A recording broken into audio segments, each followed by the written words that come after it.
अब हम थोड़े और एडवांस्ड टर्म्स और एब्रिविएशंस के बारे में बात करेंगे जो आप बायर हो या सेलर हो या रियल एस्टेट एजेंट हो, आपको बहुत मदद करेंगे। अगर आप कोई रियल एस्टेट एजेंट हो तो ये आपको क्लाइंट्स आपके सीरियसली लेंगे, और जब आप डेवलपर्स के सामने बैठेंगे तो वो भी आपको रिस्पेक्टफुली बिहेव करेंगे, ट्रीट करेंगे। अगर आप बायर हो तो आपको पता चलेगा जो बातचीत हो रही है टेबल पे ब्रोकर और डेवलपर के बीच में आपके साथ, आपको भी जानकारी आ जाएगी कि वो क्या चीज के बारे में बात कर रहे हैं। As a seller you should be aware of these terms and conditions, which is a given in today's real estate industry. पहले शुरू करेंगे CC से। ये दो एब्रिविएशंस एक साथ मिक्स्ड है। एक का मतलब आता है कमेंसमेंट सर्टिफिकेट और दूसरा होता है completion certificate. Commencement certificate project के बिगिनिंग में मिलता है। ये एक गवर्नमेंट अथॉरिटी देती है डेवलपर को प्रोजेक्ट स्टार्ट करने के लिए। कमेंसमेंट सर्टिफिकेट आपको फुल मिल सकता है या तो फिर पार्ट्स में भी मिल सकता है। एक एग्जाम्पल से मैं आपको एक्सप्लेन करता हूं। समझो कि आपकी 20 माले की बिल्डिंग बन रही है और उसमें आपको गवर्नमेंट को सीसी के लिए अप्लाई करना पड़ता है, कमेंसमेंट सर्टिफिकेट के लिए। तो पहले आपको प्लिंथ लेवल तक का कमेंसमेंट सर्टिफिकेट मिलता है। फिर एक गवर्नमेंट अथॉरिटी आती है, चेक करती है प्लिंथ को, उसके बाद में अप्रूवल होने के बाद में आपको बाकी का सीसी मिलता है। अभी 20 माले की बिल्डिंग में आप 10 माले तक ले सकते हो सीसी, या पूरे के पूरे 20 माले तक का आप सीसी ले सकते हो। हर फ्लोर का आपको पैसा देना पड़ता है as a developer to obtain the CC. तो 20 माले का पूरा सीसी लेने के लिए आपको 10 माले से ज्यादा पैसे देने पड़ते हैं। कमेंसमेंट सर्टिफिकेट पे लिखा होता है कितने तक का गवर्नमेंट ने फ्लोर का अप्रूवल दिया है। ये एज अ बायर और रियल एस्टेट एजेंट आपको देखना चाहिए। कंप्लीशन सर्टिफिकेट आपको तब मिलता है जब बिल्डिंग कंप्लीट हो जाती है। इसको आप ऑक्यूपेंसी सर्टिफिकेट के साथ कंफ्यूज मत कीजिए। कंप्लीशन सर्टिफिकेट लेने के लिए डेवलपर को प्रूव करना पड़ता है कि उन्होंने सब रूल्स रेगुलेशंस फॉलो किए हैं और उन्होंने अप्रूव्ड प्लान के हिसाब से ही अपनी बिल्डिंग बनाई है। FSI, फ्लोर स्पेस इंडेक्स, इसको FAR भी बोला जाता है, जिसका मतलब हुआ फ्लोर एरिया रेशो। ये एक डॉक्यूमेंट होता है जहां डेवलपर को पता चलता है कि वो मैक्सिमम कितना बिल्ड कर सकते हैं एक स्पेसिफिक प्लॉट या तो लैंड के एरिया में। ये डिसाइडेड होता है as per the development rights. Mumbai शहर में ये डिपेंड करता है आपका जो मेन रोड एंट्रेंस है बिल्डिंग का, उसके ऊपर भी डिपेंड करता है। जितना बड़ा रोड आपका उतना ज्यादा FSI आपको मिल सकता है। FSI या FAR is very important to understand the feasibility of the project. FSI से ज्यादा डेवलपर नहीं बिल्ड कर सकता है। अगर उनके पास समझो 10,000 स्क्वायर फीट का प्लॉट है और FSI उनका है 2, तो वो 20,000 स्क्वायर फीट तक का ही बिल्ड कर सकते हैं उस स्पेसिफिक प्रॉपर्टी पे। उससे अगर ज्यादा उन्होंने बिल्ड किया then that is considered to be illegal construction और आपको वो अवॉइड करना चाहिए। LAP एक लोन होता है जो आपकी एग्जिस्टिंग प्रॉपर्टी के ऊपर होता है। EMI का जो आपने सीखा था पिछले सेक्शन में, वो इसके साथ कनेक्टेड होता है। आपका LAP loan against property depend करता है आपके LTV पे, लोन टू वैल्यू रेशो पे। ये सब चीज कनेक्टेड है। Loan against property can be taken by a developer, by an individual, by a company, by any legal entity. LRD, lease rental discounting. आपकी कोई प्रॉपर्टी है जो रेंट पे है, बैंक आपको लोन देती है on that property against the rental income that you are getting or going to get on that property. एक एग्जाम्पल से मैं आपको एक्सप्लेन करता हूं. समझिए कि आपके पास एक प्रॉपर्टी है जिसका लोन वैल्यू आता है 5 करोड़ और आपको साल में 30 लाख रुपए का रेंट आता है वो प्रॉपर्टी से. इस केस में बैंक आपको एक 5 साल का लोन देती है based on the future rental receivables जो आपको मिलेगा वो प्रॉपर्टी के against. It is a type of loan that you get only on rental properties towards the future rent that is expected out of that property.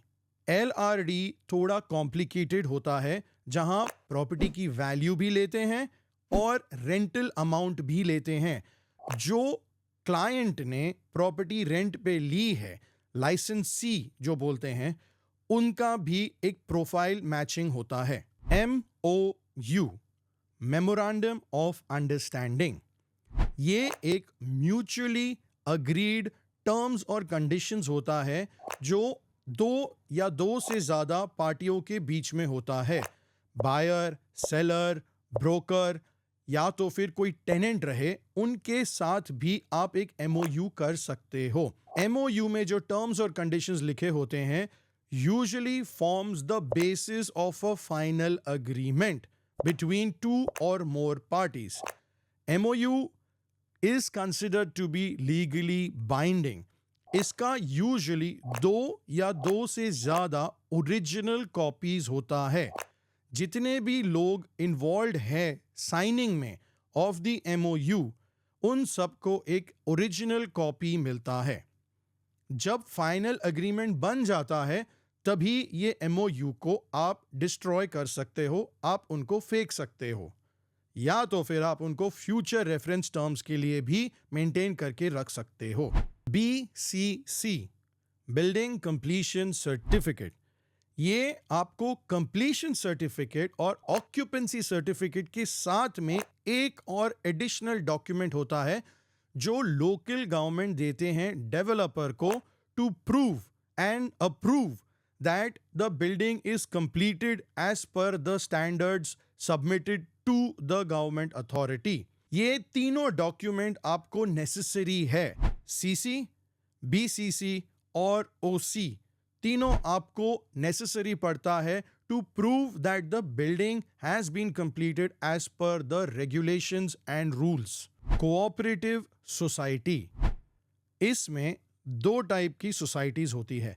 एक होता है cooperative society और दूसरा होता है कोऑपरेटिव हाउसिंग सोसाइटी.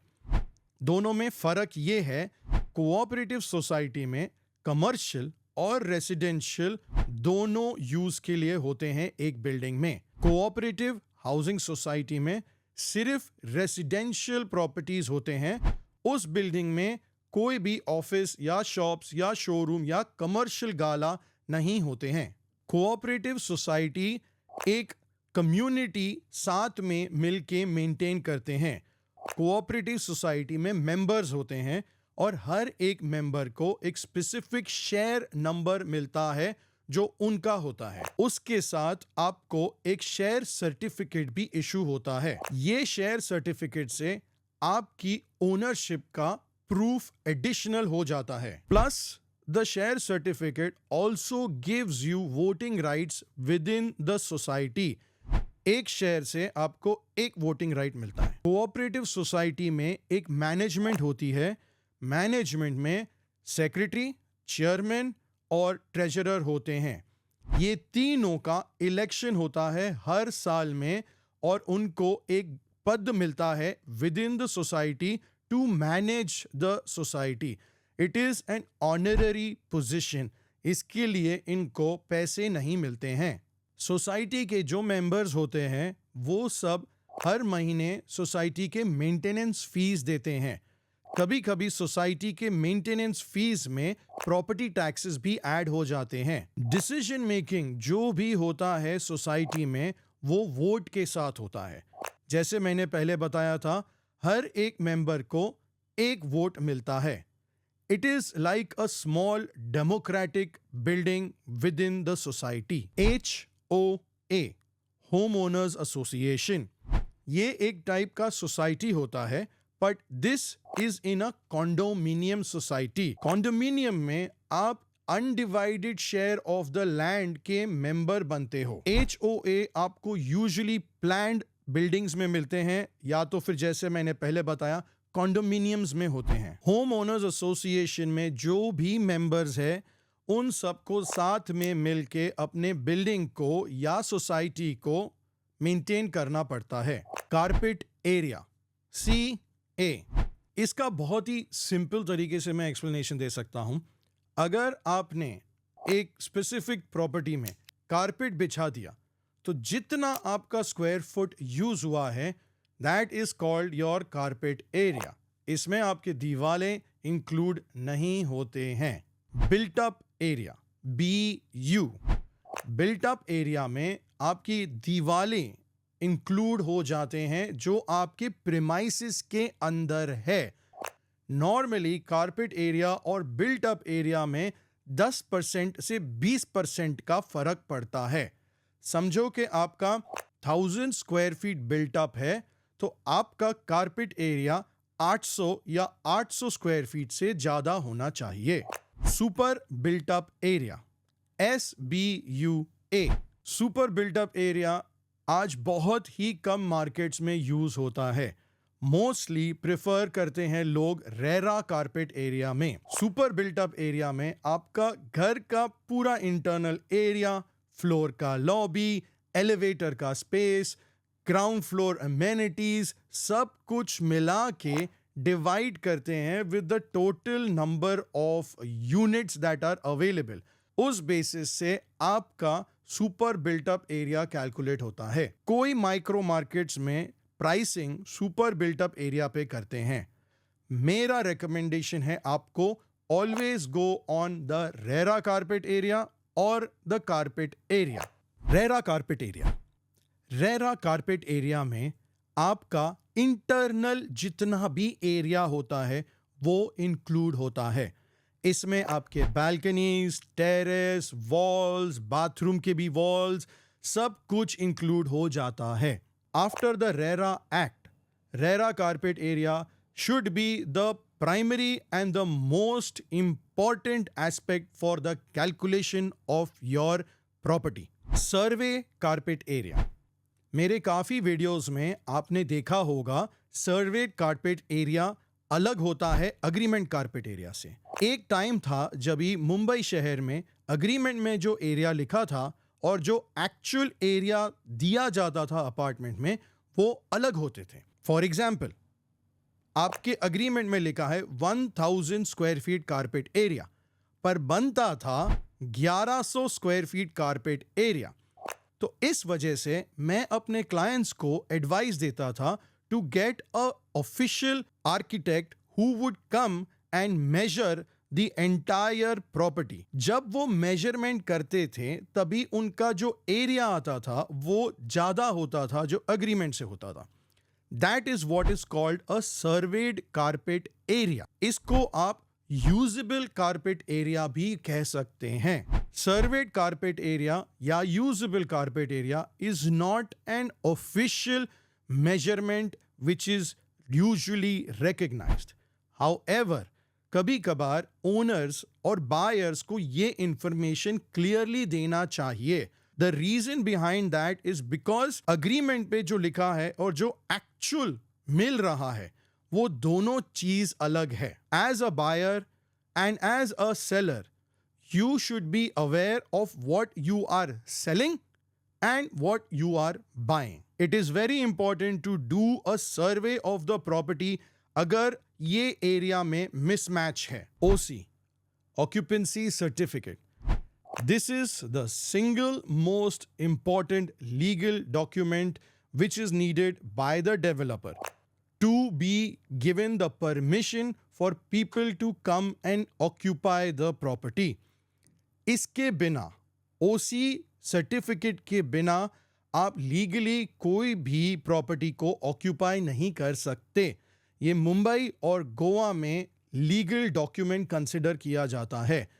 अगर आपने प्रॉपर्टी को ऑक्यूपाई किया before the OC comes, then it is considered to be illegal. Local government authority आती है उस प्रॉपर्टी में और उनको पूरा कंप्लीट इंस्पेक्ट करते हैं.